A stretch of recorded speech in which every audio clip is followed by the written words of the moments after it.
Welcome to Ryan's Running Reviews in partnership with Roadrunner Sports, and today we're taking a look at one of the best-selling road running shoes around. It's the Brooks Ghost 17, and it got a complete redesign this year, so let's break it down. Before I get started, I do want to say these shoes were provided to me by Roadrunner Sports. However, no one had a chance to preview this video, and this file synopsis is my own. I'd also like to say please leave a like on the video and consider subscribing. Here we go. The Ghost series from Brooks is one of their most popular options, and honestly, I think this might be one of the best-selling running shoes in America. People have just kind of come back to it time and time again because it provides a very reliable and consistent experience. People use it for walking, fast runs, slow runs, long runs. It's basically the Swiss Army knife within Brooks' running shoe lineup.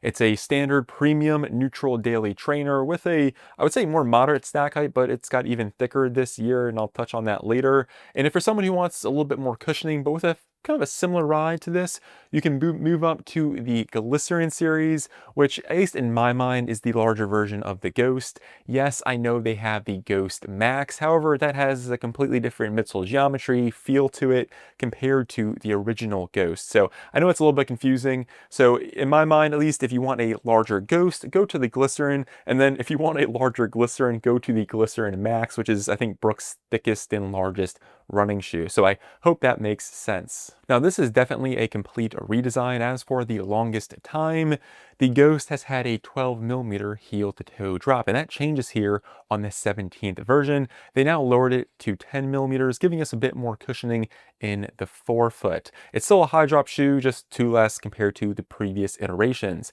which brings the stack height to 36 in the heel and 26 in the forefoot for, again, that lower 10mm drop. As far as the price goes, it remains $140, which is about par for the course for this kind of standard neutral daily trainer space. As far as the weight goes, the Ghost 17 does come in at roughly 10.1 ounces, about what you would expect. Not the lightest neutral trainer out there, but you do have a lot of premium materials here with plenty of rubber coverage. If you're looking for a lighter, slightly faster neutral daily trainer from Brooks, I do recommend the Hyperion. If we move on to the upper, it's a classic Brooks upper experience. The material that they use is something that Brooks says is their double jacquard air mesh. Thought the breathability was about average, nothing too crazy, moderate amount of airflow. The shoe does fit true to size, however, much like other Brooks running shoes, the top of the toe box has a decent amount of taper to it. I do wish they'd widen that up or just maybe reduce the taper a little bit. So it just depends on what you're looking for. For me, I just prefer a little bit more room at the top of the toe box. The tongue is also a very familiar experience. It is moderately padded, not gusseted, and has a tongue pull tab at the top, which is a nice touch. If you go towards the back of the ankle and Achilles section, the heel counter is insanely stiff and rigid, which I really think helps with the lockdown. And we had this, I guess, mini elf ear pull tab or flare towards the back, which is a new touch. Tons of padding back here, very comfortable, lots of cushion. And for me, I thought the lockdown was solid. Again, very, very familiar Brooks running shoe upper experience. And I think they typically nail them. The only complaints I have with Brooks and their uppers are I wish they would just gusset the tongue and maybe not have such an aggressive taper on the toe box. But otherwise, they kind of stayed true to their identity, and it definitely works. Comfort, spot on, and lockdown I thought was solid. The midsole foam remains a DNA Loft V3, a nitrogen infused material. Now, this seems to be Brooks' go-to foam for most of their daily trainers.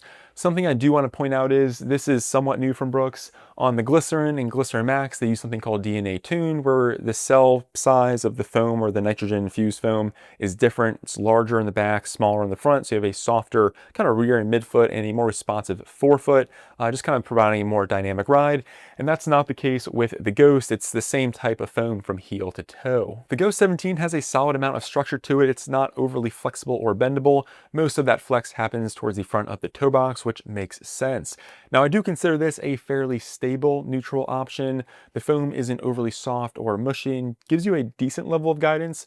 Something I thought was interesting was on the lateral side, you have this kind of indentation or cutout, while on the medial side, it's a bit more filled in, which means you have easier lateral compression compared to medial compression, just giving you some more inherent stability. Again, this is not a stability shoe, but it is fairly stable for being a neutral option. If you do need a true stability shoe with a similar ride and feel to the Ghost, that is where the Adrenaline GTS or go-to stability version comes in. In my mind, the big change here to the Ghost 17 is the fact that the midsole gets larger, and they gave us, I think, like 2 or 3 more millimeters of stack height to the forefoot, making it a 10mm drop from its historic 12mm drop. It's not a massive difference, but you do notice it. DNA Loft V3, or at least this version of it that we have in the Ghost 17, is a very dense level of cushioning, very resilient. Most of that softness and compression happens towards the rear. Most of the time in the forefoot, you just notice you have kind of a slightly bulkier and larger slab of foam underneath your forefoot. I wouldn't consider this an overly squishy midsole, especially compared to some of the other foams out there. Now, I think the positive of that is it makes it for, again, a more stable ride. You get a nice level of impact protection. The downsides are I wouldn't consider it the most bouncy or most energetic midsole on a neutral daily trainer. Now, it just depends on what you're looking for. I think it still retains that classic Brooks Ghost feel, just with a slightly bulkier and kind of more dense feeling, especially towards the front of the shoe, just less ground feel in general. The Ghost 17 is definitely a solid all-around neutral daily trainer. It does feel a bit more traditional and classic with its ride. Maybe not the most exciting or lively experience ever, but it definitely stays true to its roots. And I think that's kind of what this shoe is intended for. Most of the structure and support, which you definitely notice, is in the kind of heel and midfoot section. Very supportive, neutral shoe, and then a lot of bend in the forefoot, which align pretty much exactly with the flex grooves that you see here. And then you also have rubber through the midfoot, which I think is part of why the shoe has a bit more rigidity to it in that section.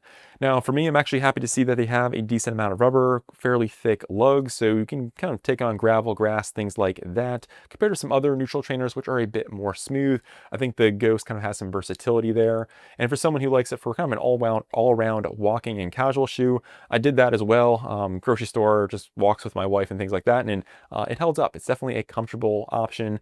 The only kind of major complaints I have are kind of harp back on that toe box. I just wish it was just a tiny bit wider. It's really going to come down to your personal preference. I think fans of the Ghost are going to be a little bit split just because the shoe does get larger and more cushioned, which for some people is amazing, and for others might be kind of a letdown or a disappointment. And you definitely notice it, those 2, maybe 3 extra millimeters to the forefoot it's not a massive change, but you can feel it. I put both shoes on each foot, and then you just have again, just a slightly thicker slab under your forefoot, which you do notice. Well, that concludes the review. Let me know in the comments what you think of the Ghost 17.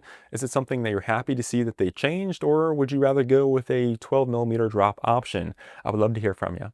I'm Ryan from Ryan's Running Reviews, and I'll see you guys in the next one. Thanks.